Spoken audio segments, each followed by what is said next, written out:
Dear students, my question to all of you first of all is that this question can be solved by how many methods? First, second, third. How many methods can be applied for solving the question? Please write your answer in the chat box. Dear students, we can solve this question only by the second method. First method cannot be applied because the question does not provide, let's say, what is the existing sales that we have. The question is only providing the information that say a customer has approached us, say, for the purpose of asking for the credit. So basically we understand that, say, since we do not have the existing sales information, we cannot use the method number 1 for the decision making. Can we apply the method number 3? The answer is again no. Why? Because for the application of the third method, we need the information that, I'm sorry, in that case the condition is that, say, the existing sales and the new sales should be same. But that condition is not satisfied over here. We can see that, say, the new sales would be greater than the existing sales by 30 lakhs. So second method cannot be applied. So the only method which can be applied is the second one, and that is what we understand is given a technical name as a incremental approach can be adopted. Now let us go further. In case of incremental approach, generally we have the 4 steps in which we are doing answer. Again over here we can see that, say, the total cost cannot be segregated into variable and fixed. Total cost cannot be segregated into variable and fixed. We can say something like this. Everybody is requested to pay attention. Sales value is 30 lakhs. Per unit selling price is 300. Do not write anything. Let me explain you. So 30 lakhs divided by 300. We are going to produce and sell 10,000 number of units. Selling price 300 and the profit per unit is 10. 300 minus 10, that comes to 290. So this is 29 lakhs plus 10,000. That is the way we can make the calculation. What is the total cost when we sell goods to this customer? We cannot bifurcate the total cost into variable and fixed. That is what we understand. So as far as the step number 1 is concerned, that will be the total cost calculation, and fixed cost, variable cost to sales ratio, that kind of split we will not make. That is the way we are required to make the calculation of answer. So write down answer of the question. Heading right down.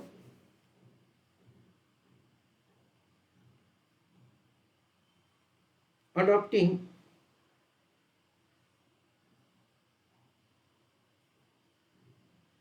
incremental approach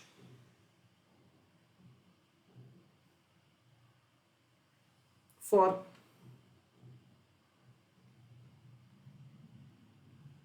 decision making.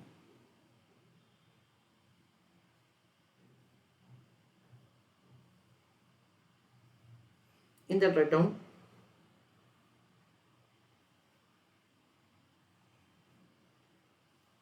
step number 1,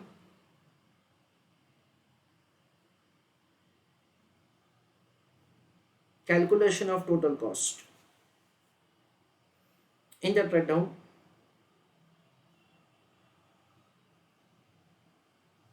working note number 1,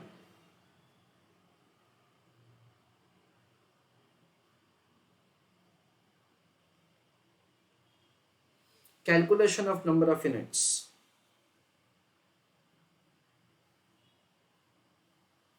In that write down sales upon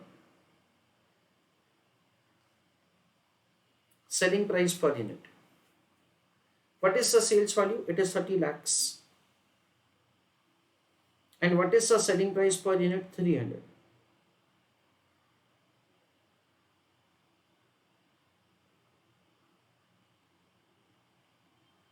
So the answer is 10,000 number of units. That is the first working note.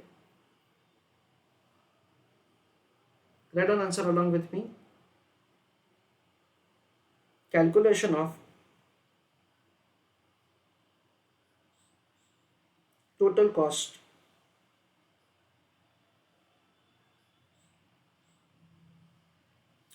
per unit plus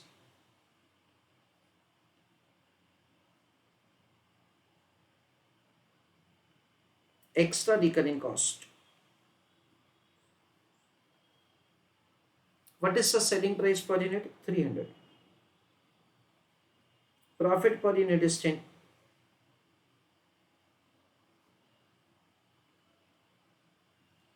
Into 10,000 units.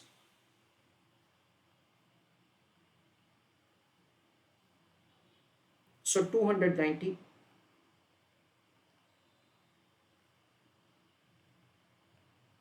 into 10,000 units. So 29 lakhs.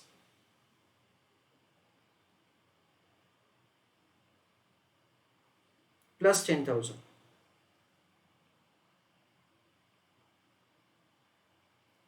So the total cost is 29 lakh 10,000.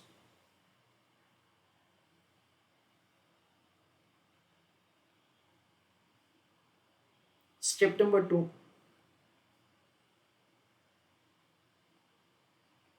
Calculation of carrying cost. I request you to calculate the carrying cost and put your answer in the chat box. Friends, over here, this time the customer is not making the payment entirely together. The customer is making the payment in parts. So what we can do, we can make the calculation of the carrying cost like this. Everybody is requested to pay attention. See what happens at over here.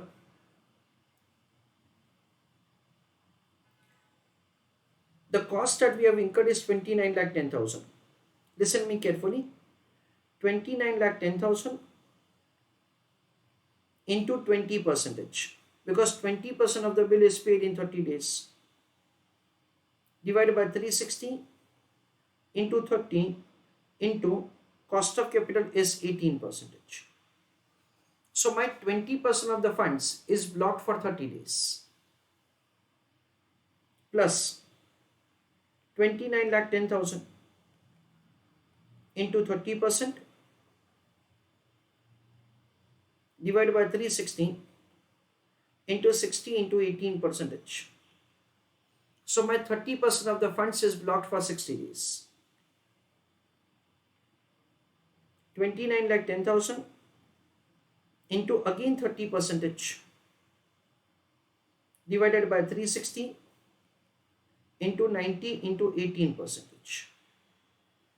My 30% of the funds is blocked for 90 days. 29 lakh 10,000 into 18% divided by 360 into 100 into 18%. And my 18% funds is blocked for 100 days. So my certain proportion of the funds is blocked for certain number of days. 20% of the funds in 30 days. 30% of the funds in 60 days. Again 30% of the funds in 90 days. 18% of the funds in 100 days. So we'll make the computation of the carrying cost in respect of the each blockage of the funds. And that is the way we'll make the calculation of the overall carrying cost. This is what we are required to do. This is the first way by which you can compute the carrying cost. So what will happen, friends? 29 lakh 10,000 divided by 360 into 0.18 into 0.20 into 30. That comes to 8730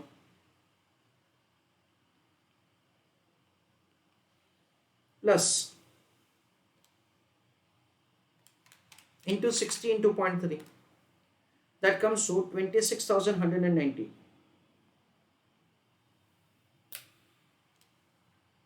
Next, into 0.3 into 90. That is 39285.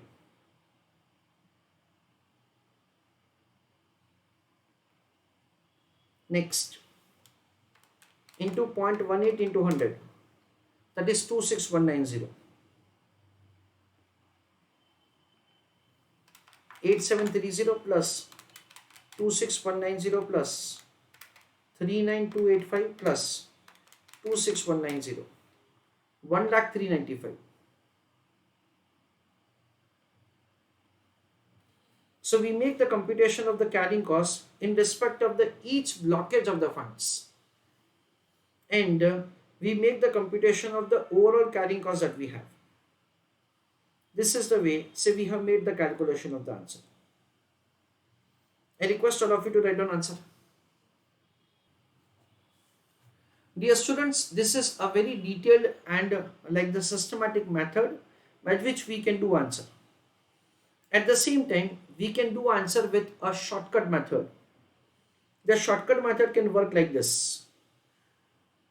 Like we know that, say, in our school time, we have studied something like this in mathematics. X into y into a. X into y into b. X into y into c. Suppose something like this.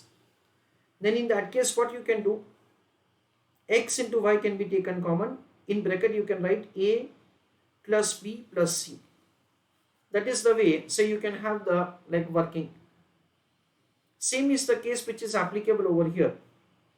It is 29,10,000. 360. 18%. These three values are common. Now the only value which keep on changing is 0.20 into 30, 0.30 into 60, 0.30 into 90, 0.18 into 100. So we can compute the weighted average in respect of these values and we can apply the formula. So we can have an alternative presentation like this. Working note number 1, in the step number 2 only, calculation of weighted average collection period. In that case, percentage days, percentage into days. So 20%, 30%, again 30%, 18% and 2%. Number of days, 30, 60, 90, 100 and there is no recovery. So 20% of the funds is blocked for 30 days, 30% of the funds blocked for 60 days, again 30% of the funds blocked for 90 days, 18% of the funds blocked for 100 days, and that amount is not received at all. So 6 plus 18 plus 27 plus 18. My answer comes to 69 days. So the weighted average time period for which the funds is blocked is 69 days. Now a smart student like you can make the calculation like this. Total cost divided by 360 days into weighted average collection period into cost of capital. What is the total cost? 29,10,000 divided by 360 days multiplied with weighted average collection period is 69 days into cost of capital is 18%. So 29,10,000 into 69 into 0.18 divided by 360 and you get the answer 1,03,95. I request all of you to take down the alternative answer also, and in examination either of the answer is acceptable. One more small clarification that I would like to make. that this answer may come in fraction, then you have to take that fraction answer only. Because basically we understand that say we are calculating a kind of weighted average time period. So it is nothing else but it is the simplification like this. So the fraction answer does not mean that say we are going to receive the payment in the fraction days, but that is the way we make the calculation easy. This is what we understand. Please write down answer. Now step number 3 is the calculation of the profit or loss. I request you to calculate the answer for the profit or loss for selling goods to this customer, and please put your answer in the chat box.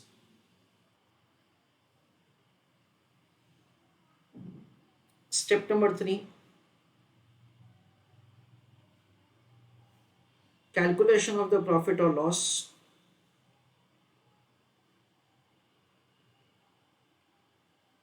for selling goods to customer.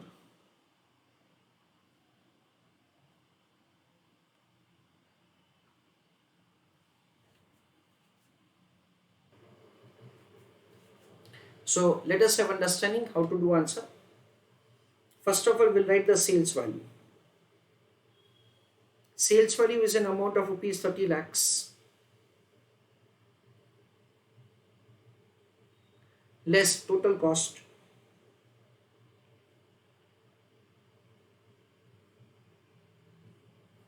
again it is 29 lakh 10,000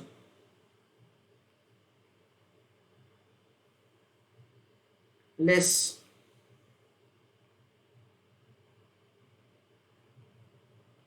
carrying cost,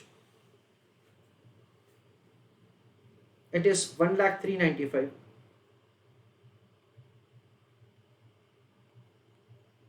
less bad debts,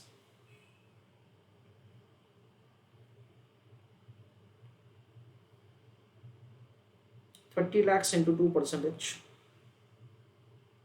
that comes to 60,000. All expenses will be deducted from the revenue to find profit or loss.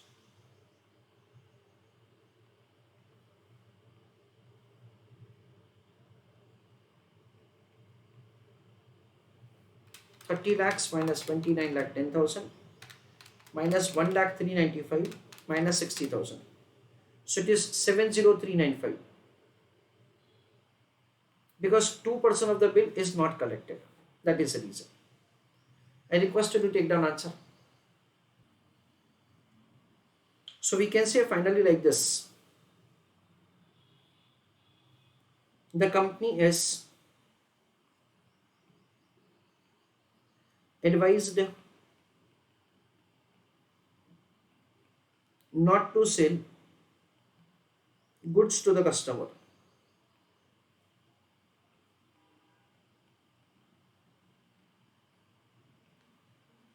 That is the way we'll have the decision. So small summary of the entire answer. The question is providing that say one of our customer is approaching us and asking that say I want to purchase the goods on credit from you, and we have been provided with some other details based on which we are required to take a decision that whether to sell goods to that customer or not. In step number 1, we compute the total cost. It is say calculated based on the number of units that we are going to produce and sell and extra recurring cost. We have understood that say we can adopt only the incremental approach because only the additional sales information have been given to us in the question. In step number 2, we compute the carrying cost, taking into account the proportion in which we have sold the, that is say taking into account the proportion in which we receive the payment and the cost of capital. Dear students, very importantly we understand over here that we have been provided with the information in which the customer is not making the payment at a stretch to us. The customer is making the payment in parts. And that is what's the new point that we have in this question. And accordingly, we make the calculation of the carrying cost. Or otherwise, we can do the weighted average collection period, that is on an average by what time we receive the entire payment. And accordingly, we compute the carrying cost. Third step is extremely simple, wherein the profit or loss is calculated with respect to selling goods to this customer. That is sales minus total cost minus carrying cost minus bad debts. And that is the way the profit or loss is found.